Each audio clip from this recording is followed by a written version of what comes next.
listen first, and that at the end of every section of the book that we're covering, ask questions at the end. Rather than raise your hand partway through, I'll stop every 10 minutes or so, do a question session on that particular section or rule. Then we'll proceed to the next one. Okay?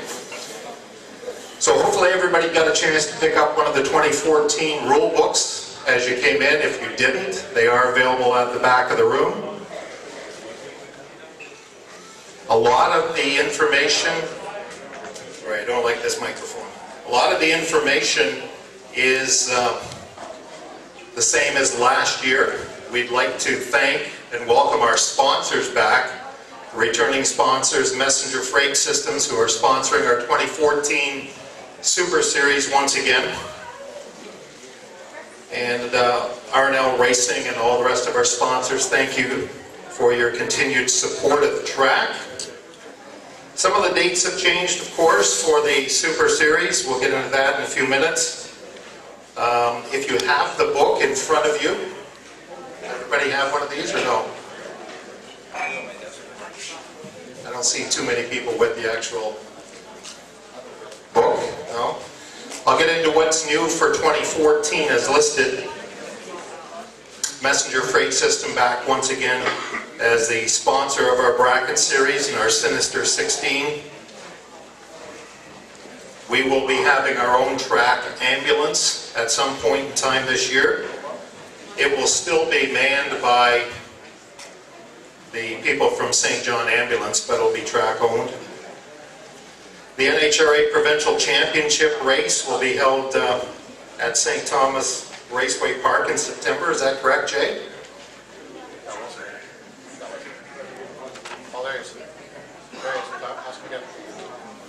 The Provincial Championship race at St. Thomas again this year?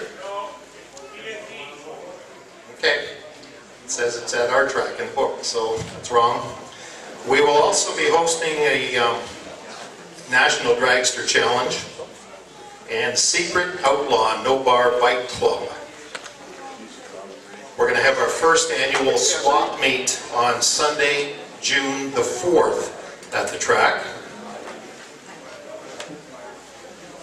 Some of the improvements at the track include some new lighting.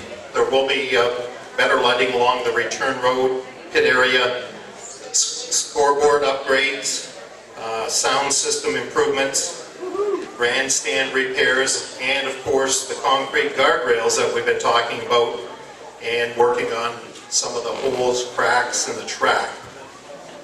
Everybody knows when you get a winter like we're experiencing right now, even though we're in the springtime, it still feels like winter. We don't know what's going to be out there once we get a chance to look at the racetrack as far as hevel and so forth, but I know there's going to be some repairs. So be patient with us. We're going to get those done with asphalt. The concrete barrier program, there's a section in the book here on it, and there's also a lot of information online on the website about that, how you can become part of that program. This year we are going to see 16-time World Funny Car Champion John Force come to St. Thomas Raceway Park for a meet and greet, thanks to Lyle and Marianne Williams from Kicking Horse Performance and Rick Kopp from Kopp Motorsports. He'll be there to meet and greet and do autograph signing, and that's on June 7th and 8th. R&L Racing, Henry and Chuck will be putting on one of the biggest payout bracket races of the season. And we'll also have King of the Track and National Dragster Challenge and Win Wally that weekend as well. The DSC Racing Series returns. Is Andrew here? Nope, there he is. Andrew's here, so if he chooses to come up in a little while to say a few words about that series, we'd like to welcome him back. The DSC Series, of course, came to St. Thomas last year. We had a great race and a great turnout, and they're back for their second year. The PTRA, the Pro Tree Racing Association Survivor Series will return. I know Kelly is here and Glenn, and they'll have a chance to come up and talk about their series as well. I'm just highlighting some of the bigger races, the Can-Am Stock and Super Stock Series. the OSCA. Mike is here as well from OSCA today. And the TNT series, the 1090 series, will be back once again. We're going to have another big rig truck nationals at the track this year, and the ONDR. And Rick Proctor will be back supporting Nostalgia Racing. Dave Wheeler's on hand with us today from the Western Ontario Mopar Owners Association. They will be holding their annual Mopar Day and Canada's only Hemi Shootout. That's a great show. And this year we have a couple of changes in our bracket program as far as classes. We're going to introduce the Street ET class, which always has been an NHRA class, bracket class of course. And the reason we're going to do that is to try to get more new people interested in racing. It's tough anymore, as everybody knows, to get the new generation or the younger generation interested in racing. We don't want them to feel intimidated if they've got to come out and race somebody in pro or super pro. So we're going to make a room for them in Street ET, and we're going to give them an option because we're also going to keep our trophy class.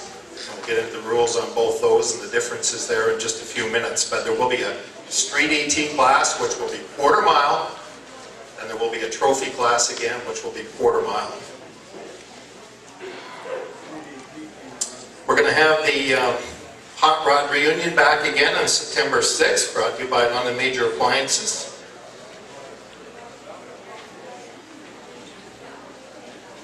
And without getting into any of the NHRA rules specifically, I'll skip over the next couple of pages, and then we will have some room for questions, as I mentioned, in just a few minutes. The classes that we will be running this year then: Messenger Freight System, Super Pro, Pro, Bike and Sled,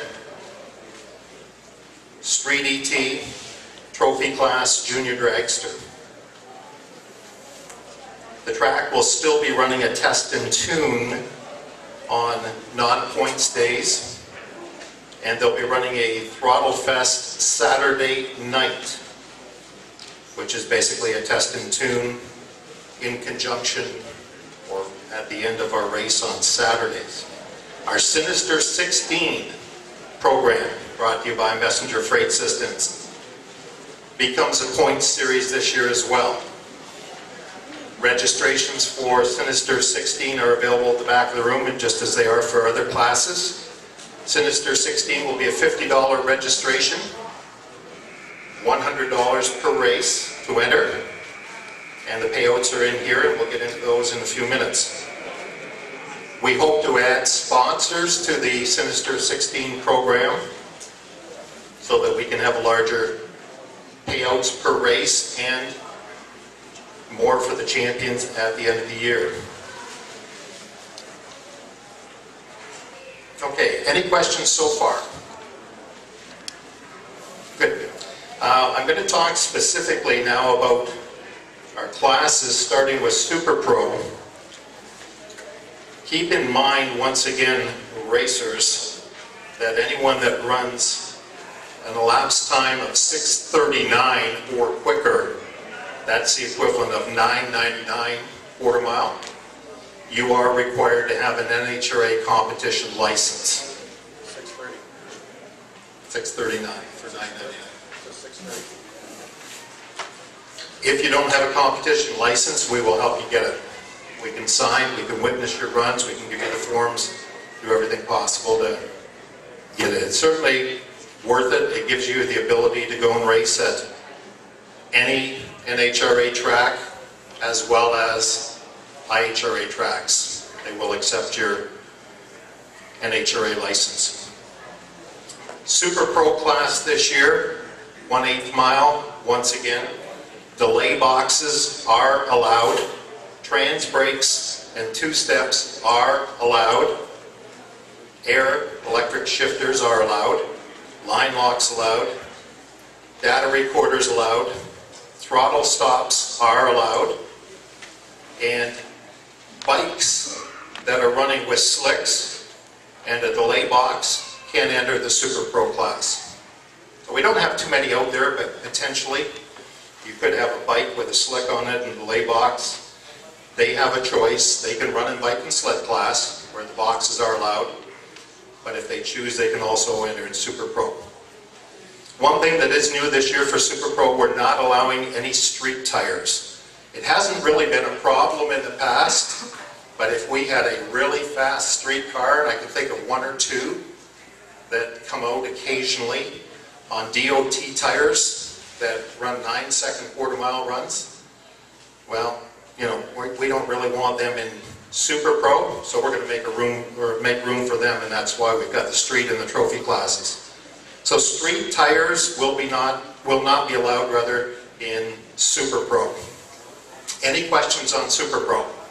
Tires out there eating up our starting line surface, so that's the reason for that. But again, we have added a class further down in street.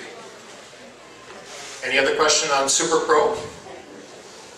Okay, Pro ET, again, will be an 8th mile class. In Pro, you can run trans brakes, 2 steps, air or electric shifters. Line locks are allowed, of course. And again, bikes can run in with Pro like they have in the past, provided they do not have a delay box on the bike.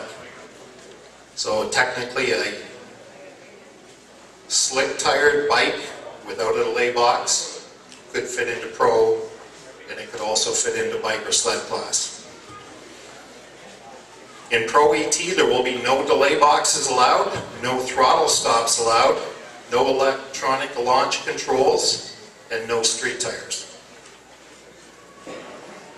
Any questions on that in Pro? Yes. I mean, if anybody wants to do that, we'd welcome that.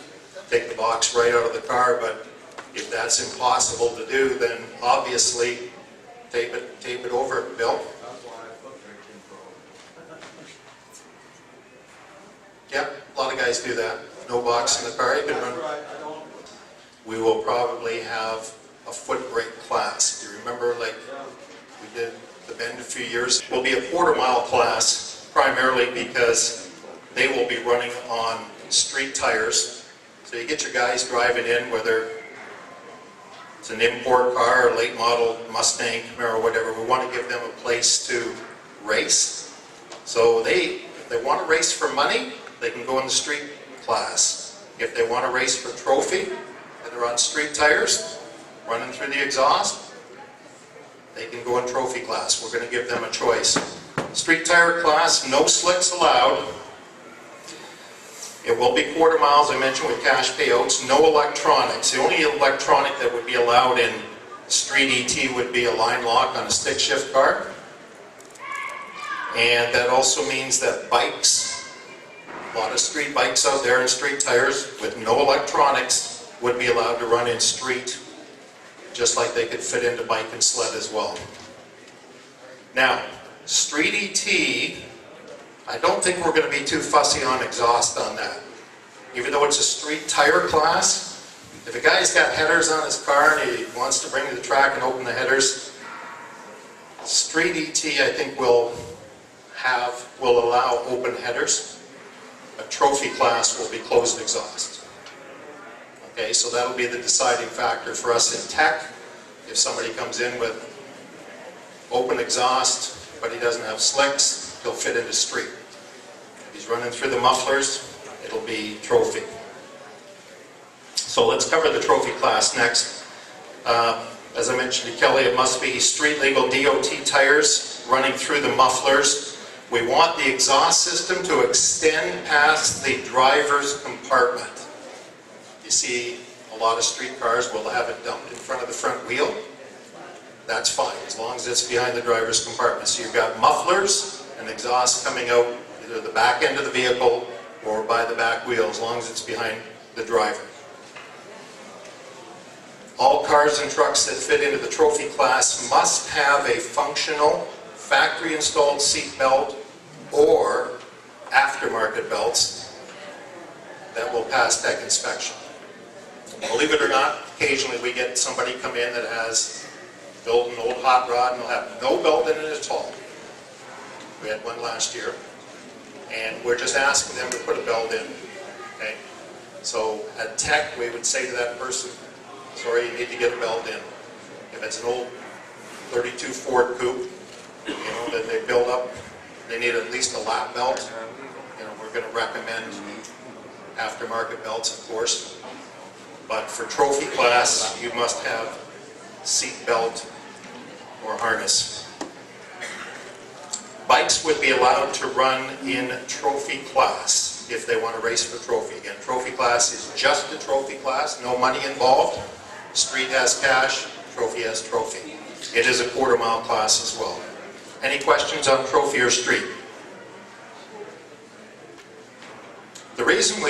Another reason we introduced the street class too is possibly for crew members or wives or girlfriends of racers. Quite often we see a lot of ladies at the track with you guys every weekend, and if they want to come out and race once a year or race every weekend, then at least there's room for them to try to win some money back if they want to run a street class or if they just want to race for a trophy. So tow vehicles, street vehicles have got a little bit more choice now. Our bike and sled class is an 8-mile class again. Again, by the NHRA rules, delay boxes are allowed. They can use air and electric shifters. They have to have, we'll look after all that stuff, the tether, the leathers and so forth, all the NHRA bike and safety rules, and at least one working taillight on the back of bikes and sleds, especially for night racing, when we get into the darkness and that, it's very important, not only for them, but for all race vehicles to have a functional taillight on the back of the vehicle. So we'll be watching for that. And our junior dragster class, pretty well the same, thanks to Western Overhead Door, back again with us this year, sponsoring the class. This year, our junior dragster racers will qualify based on reaction time. So let's say they get 2 qualifying runs.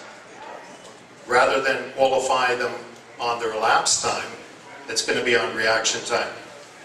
If you qualify them on elapsed time, and you get 4 cars, you're getting the same pairings every week pretty well, because one car will run 10s, one will run 9s or whatever. But if you qualify them based on reaction time, it makes it a little bit more challenging, and it gives the kids something to shoot for to become the #1 qualifier. So that's how the juniors will be done. They will be laddered from round number 1. It will be a sportsman ladder, not a pro ladder. And again, NHRA safety rules in effect for the junior dragsters, and licensing will be enforced this year too. Any junior dragster drivers that are required to have licenses, will help them out with their licensing runs. Any questions on junior dragster or bike and sled? Good. Okay. Again, there will be an open session for questions as well. Payouts. Basically, we've got the payouts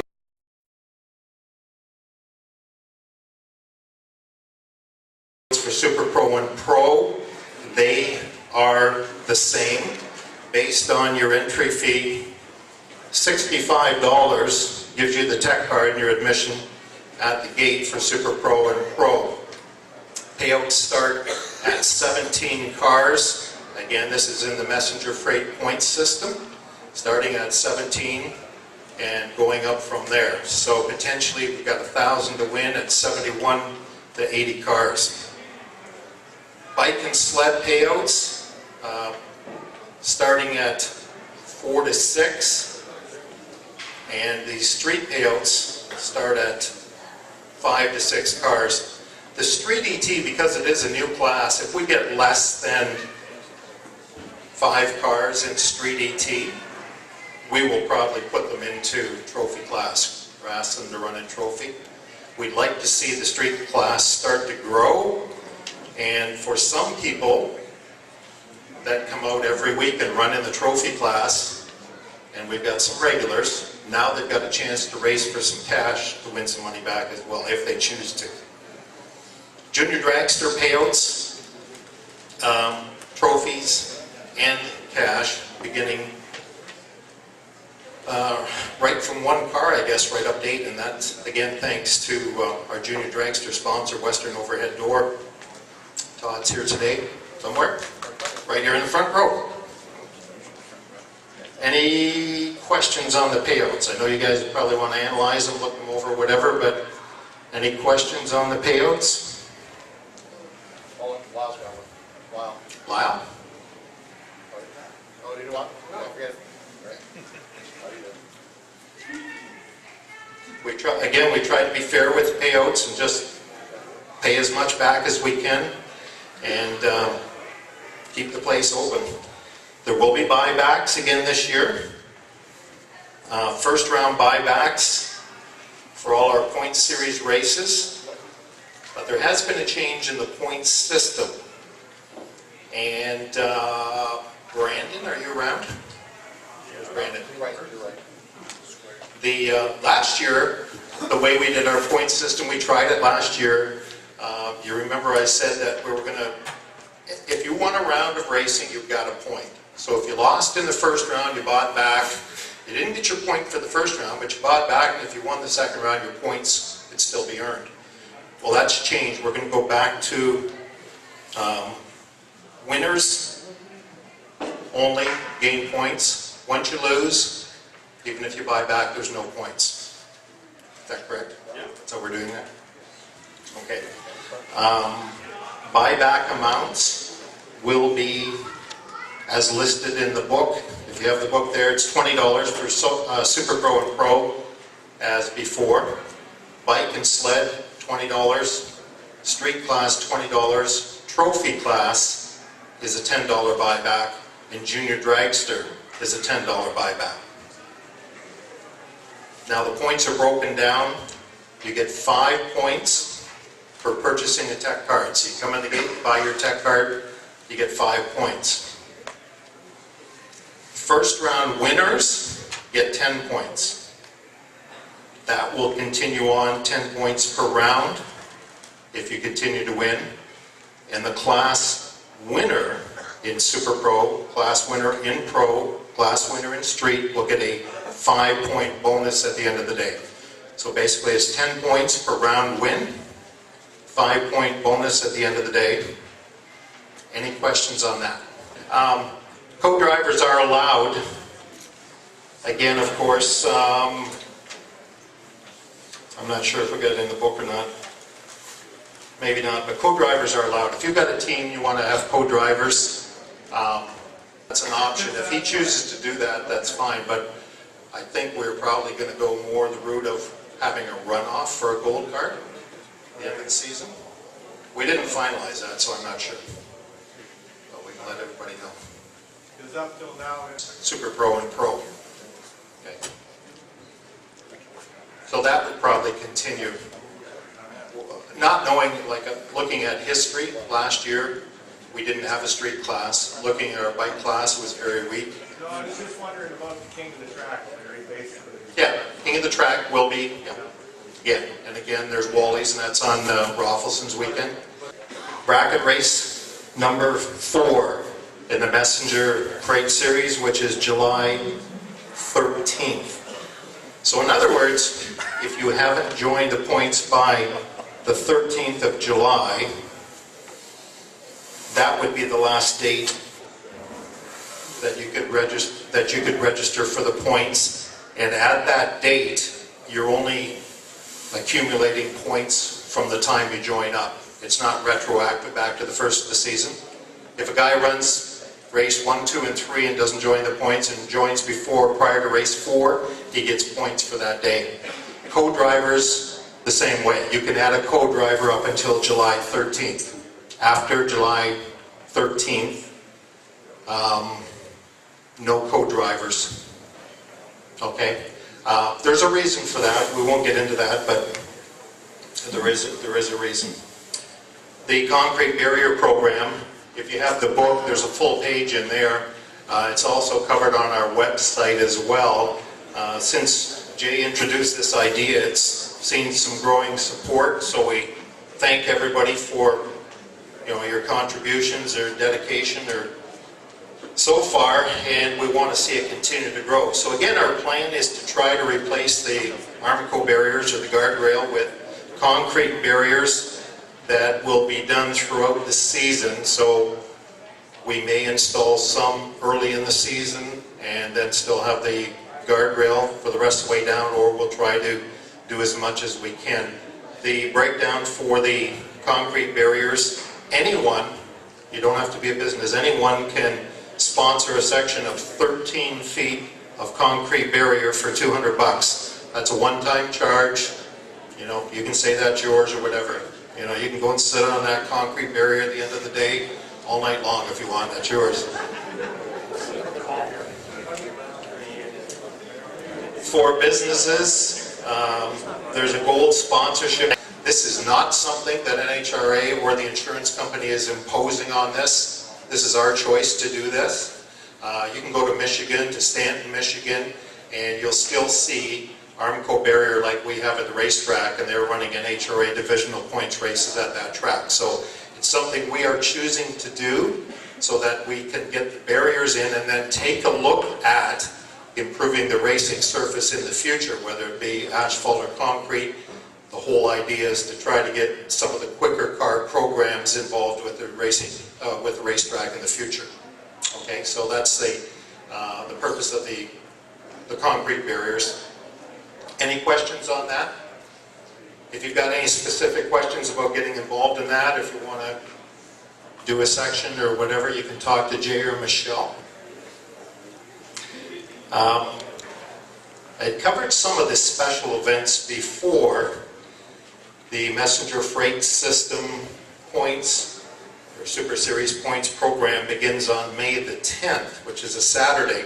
If you notice, each of our weekends is a Saturday and Sunday race, back to back. If you're coming in from out of town, we feel it's probably better for you, by the price of gas and that in this day and age, to come to the track for the weekend, and we can run our points races back to back. I also had mentioned that we're going to do our Sinister 16 program on the Saturdays of the Messenger Freight System points program. So in other words, if you are running in Super Pro and Sinister 16, for example, we will be running both those programs. To try to compensate, to give us a little bit more time for that, we're going to start running earlier in the morning on Saturday. We know that a lot of racers try to arrive on Friday night, get their pit spot.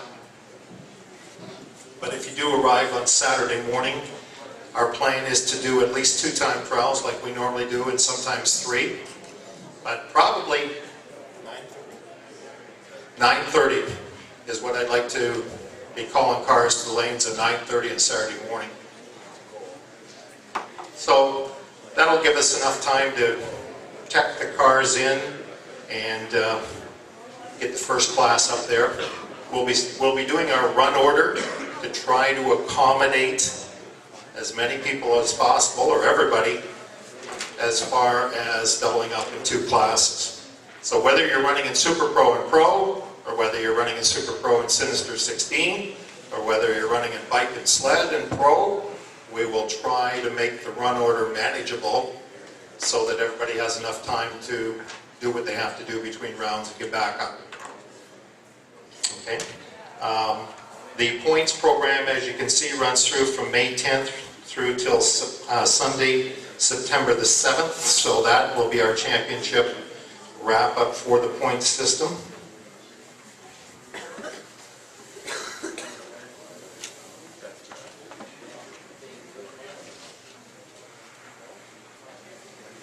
Now, the other special events, I'm going to invite some of the people from those particular series or events up to speak personally about their races.